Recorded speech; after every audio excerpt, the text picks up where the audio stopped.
vel ni hi akin thuayang lalpa lo kal anai ta thum zinga khiam to ro ji le au thom de rei lo te an tlan sa te tang na ni ro pui alo theng don le le van te in ring ro ring lo te la nan khu rong kan lo na ni a chua lalpa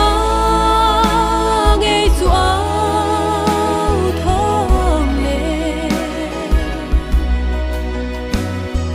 Krista mangai kal ta te ne ko na o moi sha in thum zi ngọ kia kan so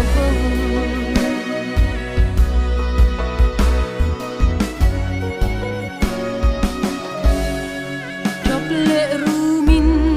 I cham rei to lo kata na I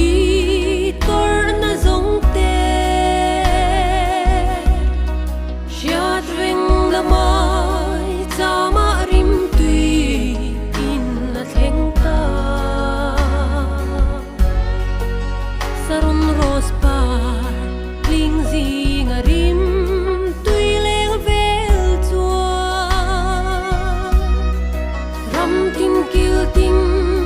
lal thu theng hial a theng ta